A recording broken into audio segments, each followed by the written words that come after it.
It's been a very good weekend for Arsenal Football Club. Now, Jim, Rory, last time around, demanded that the vibes be found again. Have the vibes come back? Have we refound the vibes? The vibes are just radiating from everywhere. We've hotboxed this room just on vibes alone. Yes. And you said it in the intro, 6 points clear. Last weekend, we were like, oh, we could have gone 7 points clear. 6 points, this happened. We're back. On Friday, I was considering walking in front of a bus. Today, I am the bus. I'm the bus on the parade. I've started our title charge.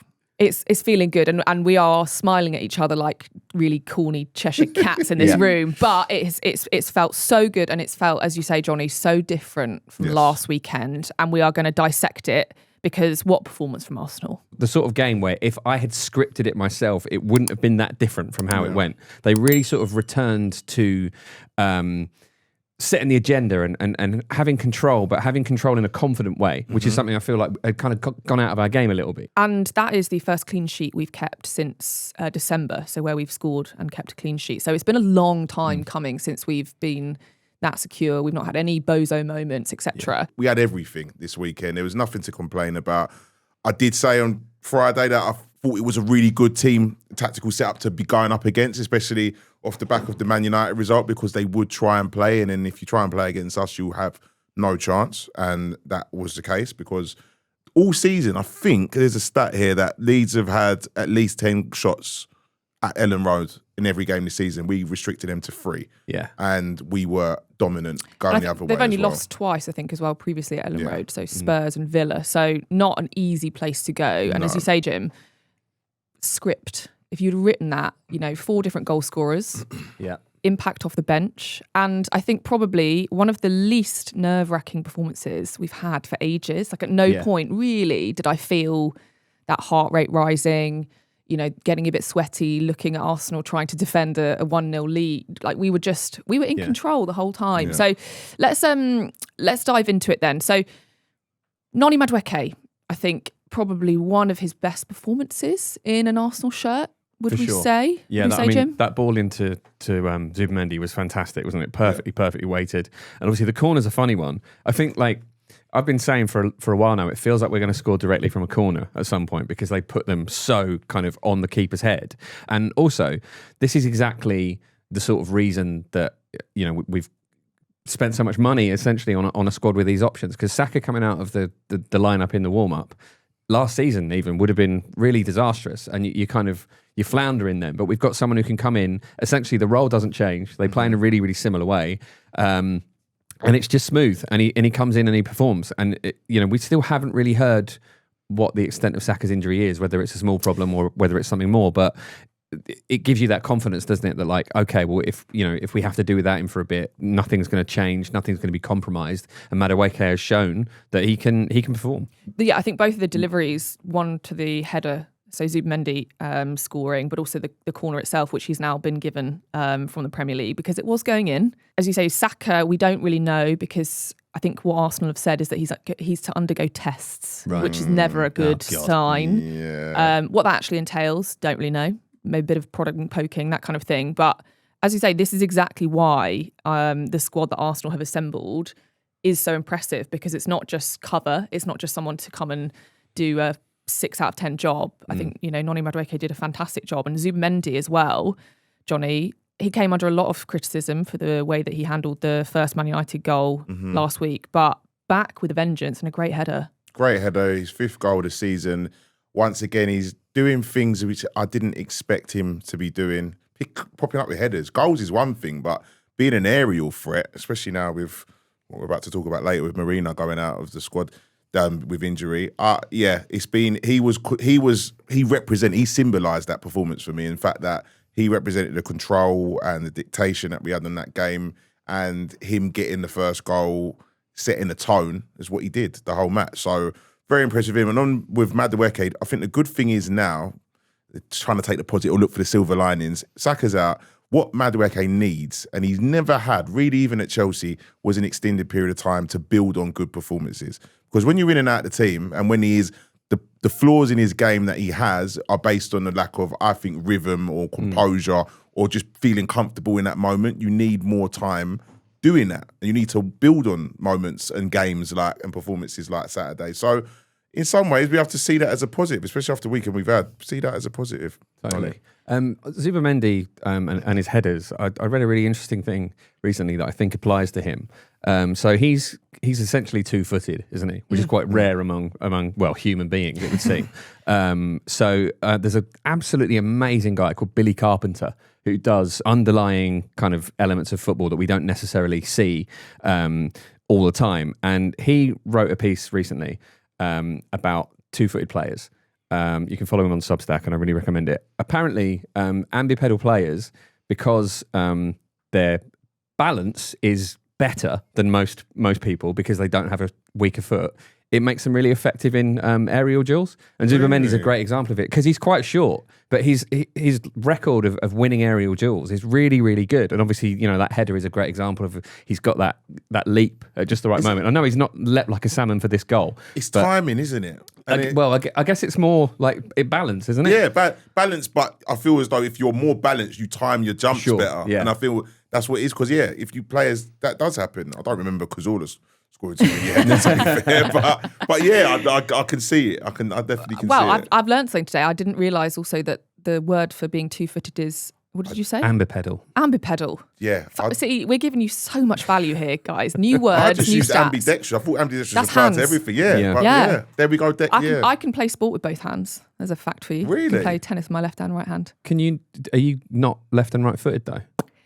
I don't think I'm either, Jim, if you ever saw me playing football. I think you'd look at me and go, try the other one. No, try the other one. No, okay. I always assumed that, you're kind of ambipedal and ambidextrous or not. So that's interesting. Worth a try next time I'm playing football. And don't know when that's going to be. I'll give it a go. Leeds come out from that second half with a little bit more something. And I think that's the only part of the game where I thought this is a bit of a sticky patch. I think they went to a back four. Yeah, they brought Okafor on as well. Yeah, we just looked a little bit... Again, not shaky, not in the same way that we have been in the past couple of games. So for all of Leeds' efforts, and as Jonny, you mentioned, we really reduced them to not very much. Mm-hmm. We just needed to weather that storm and crack on. And crack on we did. But also, we remained quite composed, I think, during that first 20 minutes, Jonny. It's those periods of time when we are under the cosh a bit where Declan actually shows how good he actually is. Because that's whereas at the start of the game, when I said Zubimendi his presence was felt massively in terms of control. Those moments, that's where Declan says, all right, boys, I need to do something here. I need to start screaming and shouting, wave my hands about, running about more. And he gets us through them periods and allows us to get playing again. And I noticed that, again, he stepped up. Obviously, Gabriel was the captain on Saturday, but Declan showed us his leadership qualities and gets us through that storm. Yeah. And that is what you want from Dec. Yeah, I actually really enjoyed that period of the game. And I know it's easy to say that after it, but there was a returning feeling of how secure we are in those moments. We've seen so often from those players that they love defending. Yeah. They are all about it. They celebrate tackles and stuff like that. And it feels like that's maybe kind of gone out of the side a little bit recently because I suppose the pressure's been piled on and there have been a few annoying results. But there was a really, really brilliant moment and the game was won by this point. But there were quite a lot of Leeds players in Arsenal's box and it was tight and it was congested and they were ready to press. And Gabriel just flicked the ball up and booted it away, just really, really calmly. And I just love the sort of composure there and I love the confidence of it. And I think a return to that sort of confident defending where they actually, like Gabriel and Saliba, they want you to come at them, is a really, really welcome thing. It felt different. It did, and I think I completely agree with what you said there in terms of we want teams to come at us. I think in the past couple of games, we've kind of invited it in a sort of very passive way of being like, right, well, have a crack and we'll see what we can do. Whereas here it was sort of, do what you can, but you're not going to score here. Hincapié, I think, had a much better performance than last week at Man United. But on comes Calafiori in the 75th minute. In the rain. Takes his tracksuit off for the viewers. And again, I don't know whether you guys agree, but he just makes such a difference to us. He really does, Jim. Yeah. I mean, it's a funny profile of player that he is, isn't it? Because he does seem to give us more security while also just roaming around, kind of doing whatever he likes, building, joining in with attacks and just sort of popping up as a passing option. It's amazing how much ground he covers. And it just gives you something to worry about. I mean, as I said, we don't utilise our lefters nowhere near as much as we should, but we were doing that with capitulate at the start of the season. And so it's just a balance issue. I feel as though it gives us more of an attacking threat and more balance. And yeah, he just makes us look better as well, aura points as well. And there is a sense as well, I think, isn't there, that we've been talking a lot about in that little run of games. We were looking quite predictable, but now having Havertz back in the mix, who I thought was good without being unspectacular, but it's a sort of good return to the Premier League for him in terms of that performance. And also, Calafiori as an option again, it does make us a little bit more of perhaps a bit more of a varied proposition when teams are trying to defend against us. So it's 2-0. And we've weathered the storm of Leeds in that first 10, 20 minutes after half-time. And then we get a goal from Gyokeres, which I think this is a really, really good goal, not just in terms of the move, but the defender is all over him. Mm-hmm. And this is exactly where he's using his strength properly. Yes, it comes off his shin, but that's exactly what we want him to do. And I actually think it's a very, very good finish, Johnny. I think he deserves a lot of credit for it. It is. It's the only finish he had. He could do it at that point. To be fair, but like they talk about in the NFL, separation, and I think that's been Gyokeres' biggest problem this season is finding that space and creating separation between him and his opposite number. And he did it. And maybe this is him turning a corner and learning what it takes to win those balls in the box, to make those runs, to create that space. And it was encouraging to see. And I've given him a lot of stick this season, but those are the goals I expected Gyokeres to be scoring because those are your bread and butter. Those opportunities come in a lot. Like if we start questioning the ball, that is a great way of scoring. You're not always going to get balls over the top and him running in and getting one-on-one moments with keepers or scoring goals from outside the box like in Milan. Those are the goals he needs to be scoring a lot of because we can put crosses in and you use your strength, find a space, make contact. Yeah, that is a proper centre-forwards goal, isn't it? And I mean, how many years have we been crying out for that? Mm-hmm. Like, there are three things I really love about this goal. First one is that a little while before that, he had an opportunity one-on-one with Joe Rodon, and it was exactly as you say, that lack of separation. I think if he knocks that ball a bit further ahead with his first touch, he gives himself the space to score, but Rodon gets there instead. And what I love about that is that his head doesn't go down, right? And then he uses his strength really, really well, which is something I think we've been crying out for him to do because he's clearly a strong player. 100%. I've seen pictures with him with his top off. I think we all have. Use some of that. He's a very, very strong individual, clearly, but it hasn't quite been working in the league. But he held the defender off so well. And it's also the timing. The timing of the run is exactly what we've been saying. Oh, he's not been quite there at the right times, but he's got his head down. He's not been affected by the opportunity that's gone begging earlier, and he's combined those two things really, really well. And as I say, it's a striker's goal, the exact sort of thing he's been brought in for, and you have to give him immense credit for that. And also Martin Odegaard, who's also had some criticism, brilliant pass out to Martinelli, and on his wrong foot, cutting inside like that. That's a great moment from Martinelli as well. Like the bench, kind of really contributing to the win there as well. We see, to be fair, exactly what you said there with the Martinelli cross as well. Martinelli on the right was one of the banes of my life watching Arsenal in the past. Honestly, I didn't want to ever see it because he didn't have that. So seeing that, it feels like the squad's almost upskilling itself. We're seeing this and doing things that it hadn't done. That's what was most encouraging about it. I mean, and I would say as well, something I've noticed recently with Gyokeres, which I wasn't factoring in before, is he sometimes, I think where he wasn't able to use his strength was down to fatigue because of the intensity and the speed and the pace of the Premier. I feel he looks fitter now, which makes those duels easier to win. You can find separation, especially later on in the games. He's maybe had a bit of a break. It might have been a bit too much. So I might be shooting a bit too much bell here, but no. But I think that's a natural kind of development if you play and train with people that are fitter than you, which I don't think you could argue. Gyokeres didn't come into this squad as the fittest one, but over the period of time, likelihood he gets a bit fitter. And what you've just said there about them upskilling themselves, I think is part and parcel of that. But it's also, I think, the amount of competition for places is generating these performances. And I think the subs, the impact that they had, Jim, you've just mentioned Odegaard, the fourth and final goal, I think is my favourite Yeah. It's so simple. It is pass forward, bosh. A little bit of Brazilian magic. There's a little bit of a Cruyff turn in there as well. And for me, for the subs to come on and have that impact, for, as we've talked about extensively, Odegaard coming out the side, coming back in, that for me is a perfect use of squad depth, not just for injury cover. It's squad depth to provide competition, a real threat of being dropped, and a level raiser to which we saw evidence of this game. In Arteta's press conference on Friday, he mentioned that Odegaard, we was asked about Odegaard dropping deep, and he was asked whether it was tactical instruction or whether it was Martin's nature, and Arteta did say it was Martin's nature, which was quite surprising for Arteta to sort of give that a bit of information away and call out a player in that way. But I genuinely do believe Arteta sometimes plays these mind games where this is to get this second wind out of Odegaard for the rest of the season. I think he will start at Chelsea. He is his captain. So I was thinking, it was a bit weird him saying that. It was a bit of a very, very brave comment from Arteta to say that, to call out his captain.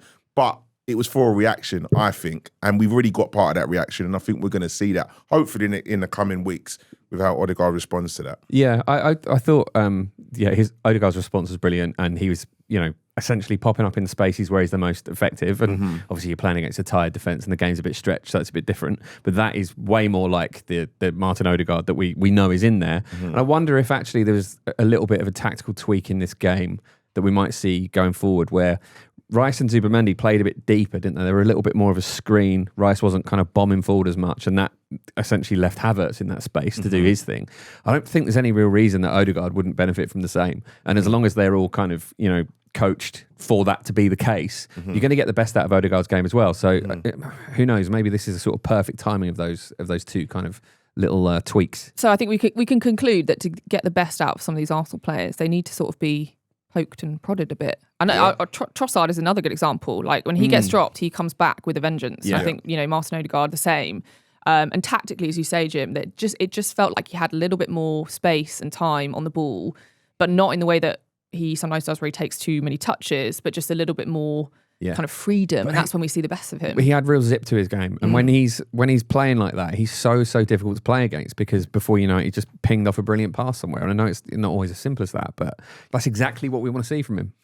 Just to caveat this quickly though, because it may sound like we're being overly optimistic. No. This was Leeds, and I'm not having that. Yeah, Sorry, they're a different immediately proposition. no. And it's 2-3-0. No. You will find the space. So I don't want to sound like we might be getting carried away. Sure.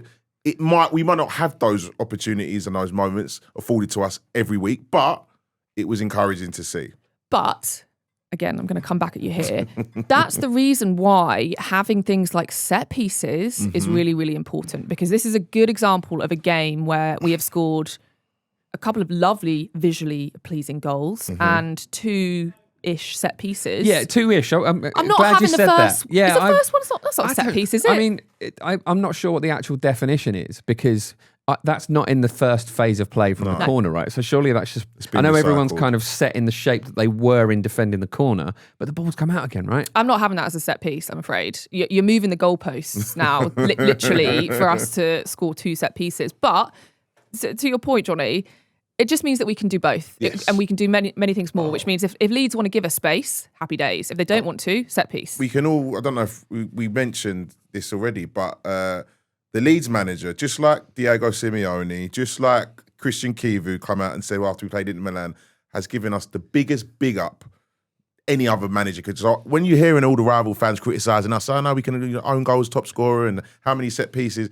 Listen, the teams that we're playing against, who spend the whole week preparing to play us, know how good we are. So that's all, for me, that's all I need to hear. Regarding set pieces, how we score, we won 4-0. So, as I said, we should celebrate our goals anywhere they come. I love Daniel Farke. Yes. I read an interview with him this week, or a quote from an interview with him, where he was asked to describe his management style. And he said, 95% coffee and cake on the sofa, 5% fire beast. It's just...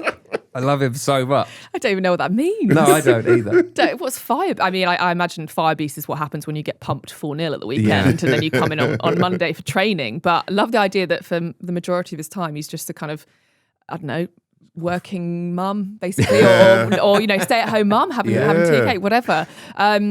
This win means it was only the second time in Arsenal's history that we've won 5 away games in a month. And the last time that happened was in April 2000. Now, You'll never sing that. You'll never sing that. Do either of you want to guess what was number 1 in April 2000? Just to place this. Just to place this. Right. What was number 1? Westlife, Flying Without Wings, I'm going to guess. I'm going to go, Oops, I Did It Again. No. That was 99. You're not far off. So there were a couple of number 1s in April 2000. The first being Never Be the Same Again, Melanie C. Oh, I remember that song. Westlife, Fool Again. Oh. Then Craig David, Fill Me In. What a song Wow. that is. And then one that I do not remember, Fragma, Tokka's Miracle. Does anyone remember Oh, that? it was Big House Trance song, I think. Yeah. So- I think it's a Tokka's trance Miracle song. sounds familiar. Yeah, so that was the last time Arsenal won 5 away games. Wow. In a month. Powerful Westlife. They just, that whole period. I associate the period before the Invincibles with Westlife, to be fair. Well, there you go. Obviously, we went into Sunday feeling good about ourselves.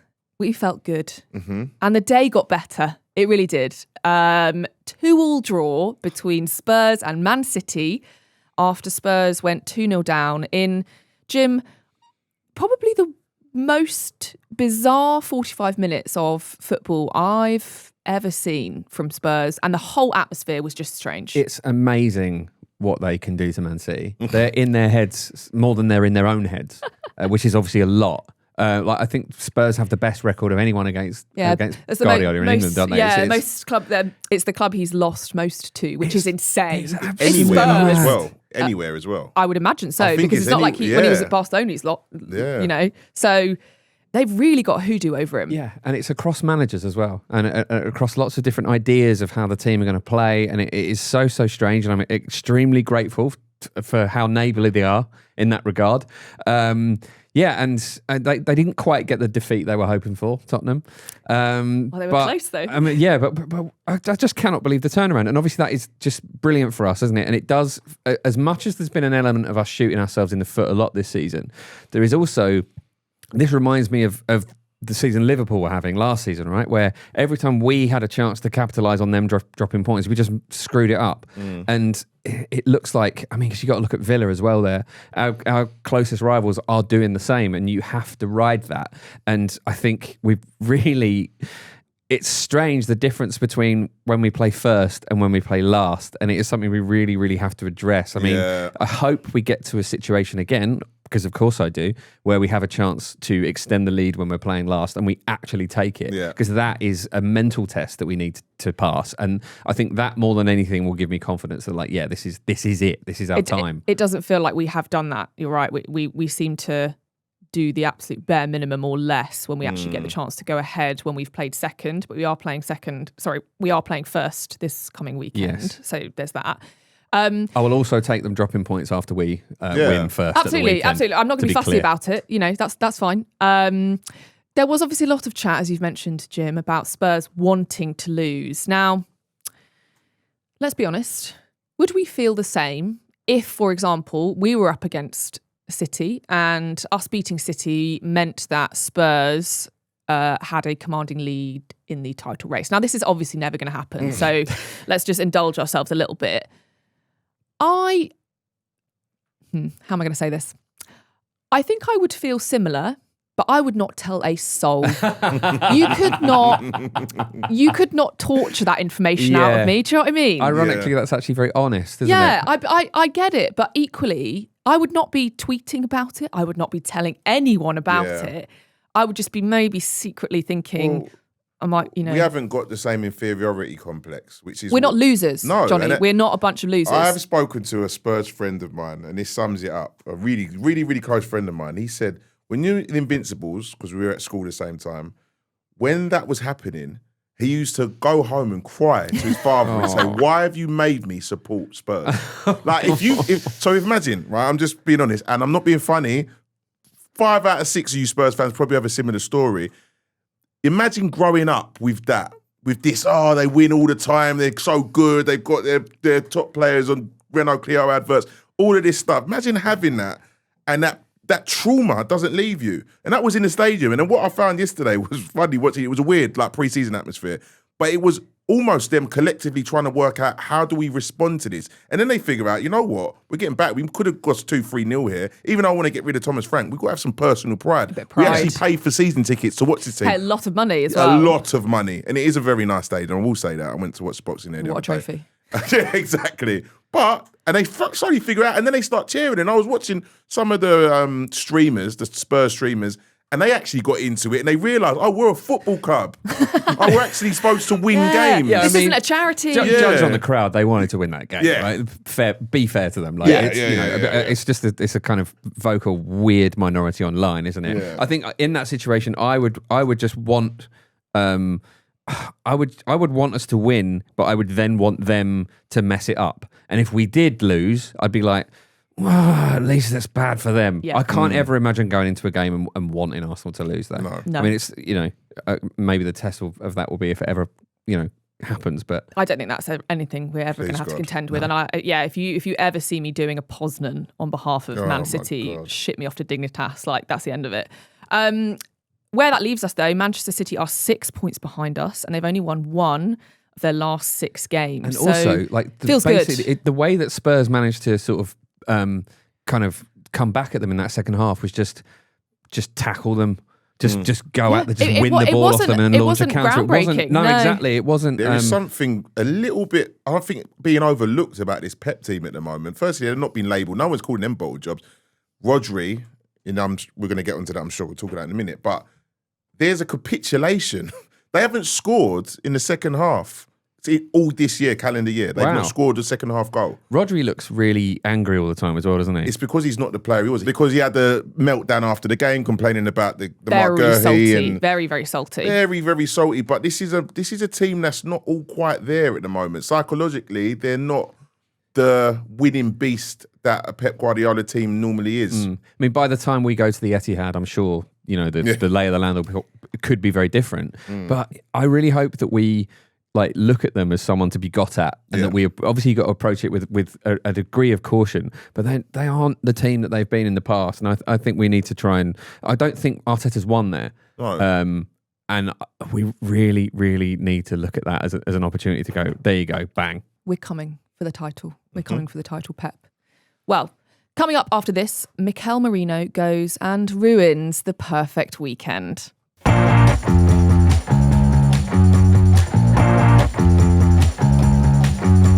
Welcome back to the thing about Arsenal. Now, tonight, the transfer window slams shut.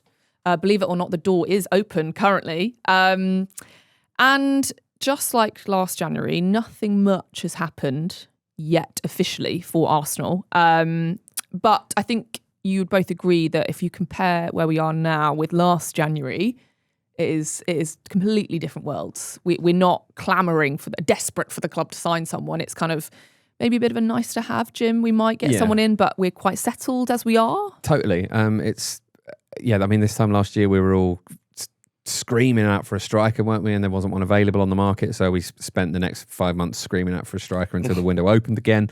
It's nice to not be in a situation like that. Obviously, the Mikel Merino injury, I think, is pretty massive, actually, given the contribution he's made over the course of the season so far. It's a broken foot. Do we know when he did it? It was in the Man United game, apparently. Okay, because I was trying to think, an injury like that, obviously the little bones in your foot can break quite a lot, and we're all familiar with what a metatarsal is, thanks to David Beckham, or Wayne Rooney, or whoever. But it does seem like quite a severe injury that, takes a long time to heal. But again, I didn't notice actually happening. Yeah, no. I didn't notice happening. They can happen in a very obscure way. You can break your toe, just walking around. So I mean, that's what Arteta and our medical staff tend to sort of manage expectations. We won't find out the full extent of this. But like you say, it's a very, very troubling injury because he's a clutch player, and we are getting to that clutch point of the season, and we may not have him, and that is a problem. But we saw before World Cup 2002 and 2004 when we had the oxygen chambers in the metatarsal. Can we stick him in an oxygen chamber, please? Yeah, happy to donate. There must be some way that we can all get our feet together and build him one. Like, I'm happy to throw a bone in there. I don't need it in my foot. I'm not playing football. Exactly. It's fine. Yeah, and you're two-footed as well. I was going to say, he can have my right foot, whichever he needs. How much of a miss is that going to be, Jim? Well, I think he is potentially quite a big miss because scored 6 goals and made 4 assists as well, which is pretty good return this far into the season for a player who's not always a starter. He's really important for closing games out. He's also really important as a rotation option when you've got a bigger game coming up and you feel like you've got enough without your starters. Also, this puts pressure on Kai Havertz's fitness, I think, as well, because he is the most obvious replacement in that role for Merino, and we don't know how much football Havertz can play without him, having potentially a knock-on effect to his knee. So it is a very, very frustrating miss. There was a lot of talk that we might dip into the transfer market this morning, wasn't there? Which we all got very excited. Yeah, well, there's always one like this, isn't there? I'm sure a lot of people listening saw this as well. There was a story doing the rounds that we were bidding for Sandro Tonali, yes, which would have been, it is obviously nonsense. I saw Joe Willock as well earlier. Really? Yeah, so it was, for some reason we thought Newcastle were going to go turned into Sainsbury's or something. We were going to nick everyone. But yeah, I mean, the thing, Tonali would be, there's no reason why Newcastle, they're still in 3 competitions, they would be 4 insane competitions to sell him now. To sell Tonali, who is the quickest central midfielder in world football, or one of them. But yeah, no, for me, internal solutions. Firstly, if it got that bad, get Ethan back. But you know how I feel about that. But we've got what I'd like to see now, and we may see eventually, Miles Lewis-Skelly. If he's not going to get... Now Calafiori's back and Nketiah is performing at a certain level, if we need to fill that void... I've seen certain comps of what Miles Lewis-Skelly can do from those central positions and how effective he is. He ends up there quite a lot anyway, right? Yeah. I just don't see it happening. No, I don't. I've got no data to back that up, but I don't see Arteta doing it. I think we would have seen it by now if it was going to happen. I don't see it, even though it could be just something a little bit different. And as you say, plugging the gap. I just can't see Arteta in his, he's usually quite set in his ways, and we've already seen him, changing up more than I think is normal for him. But this would be very un-Arteta-y, I'd say. The one of the things about the Merino injury that I found really frustrating, and the Saka one, is that last week Luke Kempner sent a message around to our group saying, we've got a fully fit squad. And I read that and I was like, what does he mean? Yeah, what does that mean? I was like, huh? I was like, it just means what the words say. That everyone in the squad is fit, obviously apart from Max Down. I was like, oh, that's amazing. And later on, my girlfriend got home from work and I was like, we got a fully fit squad. And she was like, what do you mean? It's like we literally can't process the information because it's so rare. And now straight away, we don't have a fully fit squad anymore. Yeah. But I guess we've weathered it before, right? We've essentially been weathering this all season. So it's just something else we're going to have to make do with. And again, the squad is built for exactly this. Exactly. And I think if we look at some of the past January signings, just to steady the ship a little bit, more is not always more. Bringing in people in January is not always a good idea. And we've had some fantastic signings over the years in January. Aubameyang, I think Reyes came in January. Yeah. Trossard. We've had some forgettable ones as well. Kim Kallstrom. Yeah. Kim Kallstrom is one of the strangest players we've ever signed. Do you remember Kim Kallstrom? Right? Oh my gosh. Because I'm sure, many listeners remember this, but if you're a bit younger or perhaps you've come to football late, and this used to be the thing this used to be incredibly typical Arsenal. We signed him sort of on a short-term loan to plug a gap. And the medical revealed that he had a broken back. He had a fracture in his back somehow and would have to miss 3 months. And we signed him anyway. But then he took a penalty against Wigan in the FA Cup semi-final, didn't he? And he scored. And he scored it. So he was barely with us, but he made a tangible contribution to a trophy. So fair play, Kim Kallstrom. Did we get Julio Baptista in January as well? Was that a January loan from Real Madrid or Sevilla? Maybe.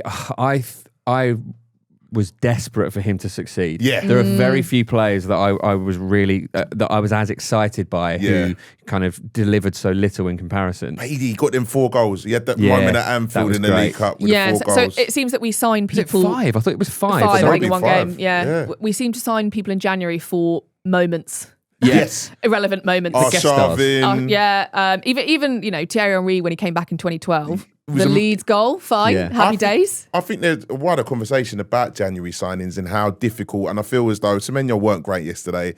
Gay's going to take a while. It's very hard to bed in January. That's why I said it a couple of weeks ago. And also, I used to think as well, January is when your scouting department go on Football Manager. Because that's where these sort of Kim Kallstrom was an amazing Football Manager player. There's so many players, Sharvin, all these players are that, okay, we can't get anyone that we, is on the radar, the main radar. Let's go and check our Football manager analogues. Reading Arsenal's list of players that they've signed in January's, this could be a game of like Arsenal signing or European department store.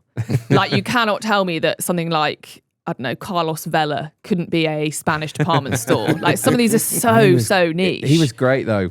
Loved a dink. Loved a dink. Play with a special move. I'm always all about that. But there we go. So we may not do any business today, but I think we have the squad to go the distance. Dennis Suarez knocking about anywhere? Oh, What's he up to these days? God. Most boring player ever. Really. Just to be clear, 4 goals and a missed penalty in that scored game. Baptiste. From Baptiste, yes. I thought you said Dennis Suarez got 4 goals. I was like, Sorry. when was that? But again, we are maybe not expecting a huge amount of business this afternoon and this evening, but you never know. No, a couple of links to some Scottish teenagers. Yeah, which sounds about right. Yeah. Given what we do in this in these Januaries, but I'd be happy with that. Yeah, I mean, I think the Hearts player, James Wilson, has scored a lot of goals for them, and they're obviously in a title charge in Scotland. If we sign a player for our youth team and barely use him and it means Hearts don't win the league, I will be annoyed with us. Like that, And that so is will everyone villainous else. behaviour Yeah, if we do and I that. love it. Love that it. will be the new stick to beat us with. We're That not here. we've Sorry, we're ruined. not here to make friends. I Yeah. do not care about Hearts. Sorry to anyone who's got an affiliation with Hearts, but I don't care. We'll have him. Thank you very much. I don't care about your title charge. I care about mine. Sorry. Obviously, Rory of this parish is a Hearts fan. So sorry, Rory, but I don't care. One deal that is confirmed is Oleksandr Zinchenko to Ajax. Now, he's moved on a permanent deal after Nottingham Forest ended his loan early. Now, Jim, how will you think about Zinchenko now he's left these shores? It will be a kind of a bittersweet kind of memory, I think, because he really changed the technical level, didn't he? And it was very obvious immediately that he had something that a lot of our players had been lacking. Just, it's crazy now, isn't it? You look at how happy everybody is to have the ball at their feet, like every single player in the team. And that wasn't always the case. We were talking before we came on air about the Mustafi days and players like that who were like just clunky on the ball.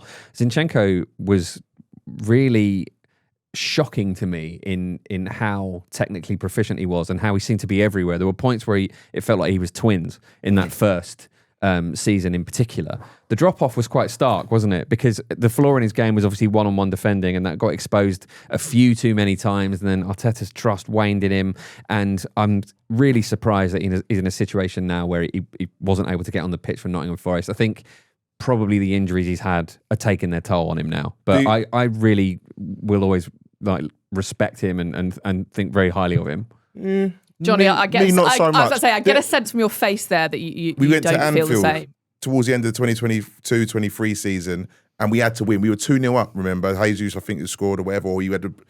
And Salah tore him apart second half. He came off the pitch and started crying. And it was a case of when he was at the team, it was, oh, how do I go home and tell my daughters? I was mentioning this the other day that I'm not in the team anymore. And then everything has been... And don't get me wrong, the war in Ukraine might have... And that is something that might have caused this, and that's fair. But I feel like emotion. I don't think it... Because if you think where he was, like you just said, Jim, he was so incisive, so creative, and playing... With first time we played with an inverted fullback, and he was like the missing thing we've been waiting for in the team. And then a couple bad games, and all of a sudden that's gone. Then you can't even get a game at Nottingham Forest, and you're back at Ajax, and you're getting sold for so little. And as I said to you the other day, when you talk to the City players, they talk about him in such high regard technically. He was top 3 technically, according to all the players that he played with at City. He's that good. So I just wonder if there was a psychological thing rather than tactical or physical. I don't know. I mean, I disagree slightly because I have a bit of empathy with him in terms of how quickly he fell out of favour. And I think you would do a lot of kind of soul searching as to how have I ended up here when not that long ago I was a really integral part of Arsenal's team. But I just think we've moved on from him in terms of how we play. But I could not agree more, Jim. When he first arrived in that season, I think he arrived with Jesus as well. Yeah. I was like, this is just a different gravy of player. Like, we were just coming out of the kind of Unai Emery shadow type thing, bringing in these types of players, even if they were cast off from City. Yeah. I will also really remember him fondly, but I don't think he's helped himself. And to a certain extent, I do question his PR people for advising him to write books and things. And I think the quotes were taken very much out of context, but he did say, how do I go? It's one of those ones where you go, I really empathise, but read the room. Yeah, he was giving away trade secrets. He was giving away tactics in interviews. It just wasn't a great look. But he goes to Ajax, where he will link up with Tomiyasu. Yeah. So we are, maybe like making like a little Arsenal retirement home in the same way that Chelsea seem to treat us as that way. So there's a bit of a flow. Tomiyasu as well. Yeah. Right? Someone I do respect. I'm and really, love. really pleased that he's got himself a move to such a good club. Yeah. I hope he can, essentially just stay fit for long enough, because it was obviously a very, very bad injury for a player to be in a situation where, they were clearly looking at retirement. You don't see that so much these days, do you? And it really affected him mentally as well, how bad those injuries, because all he wanted to do was contribute. But again, that's the difference between someone who kind of took that internally and just wanted to work hard versus Zinchenko, as you said, very emotional, very outward display of frustration. Just two different players, but hopefully they will find some sort of comfort in playing together. Mm-hmm. Well, after the break, Chelsea await us in the Carabao Cup.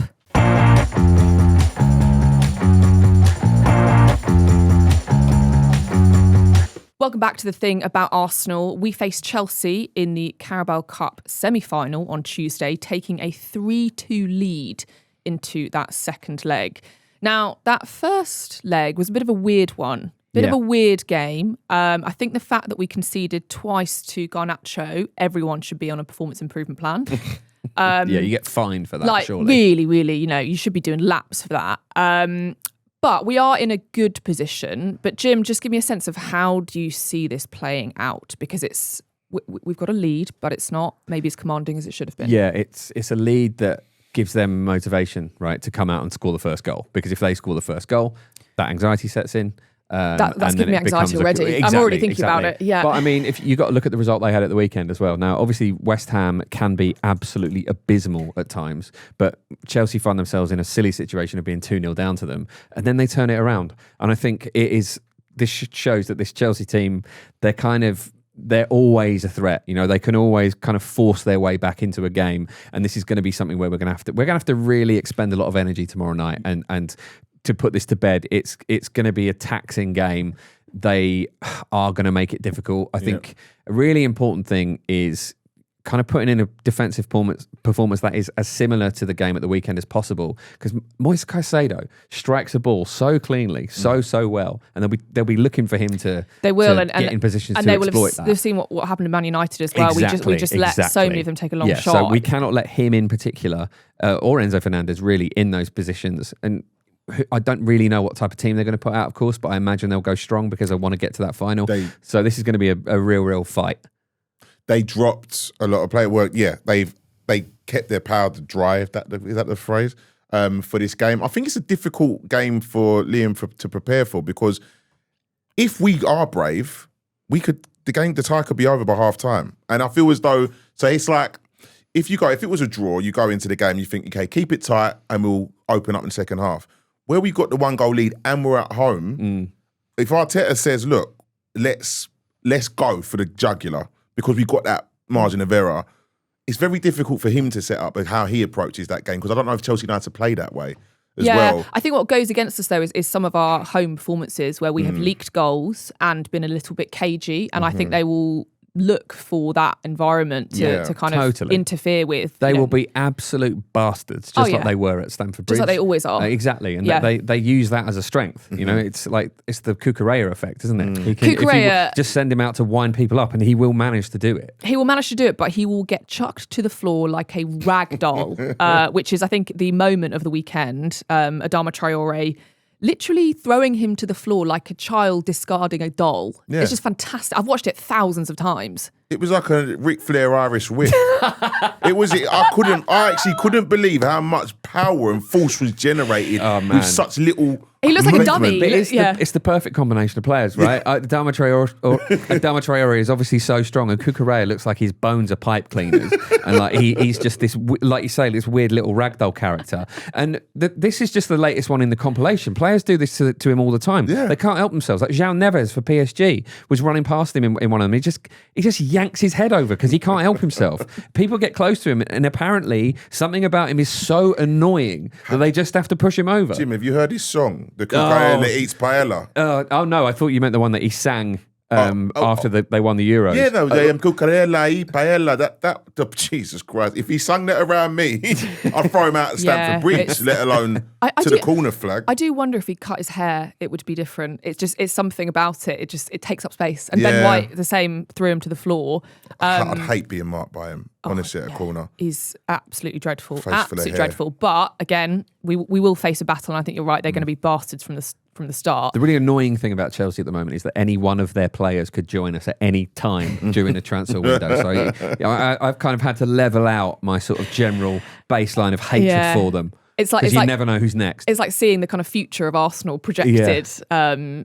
Well, we'll see which one of them ends up at Arsenal in the next few seasons. Their manager, Liam Rosenior, has admitted that his kids send him the memes comparing him to Will from The Inbetweeners and David Brent.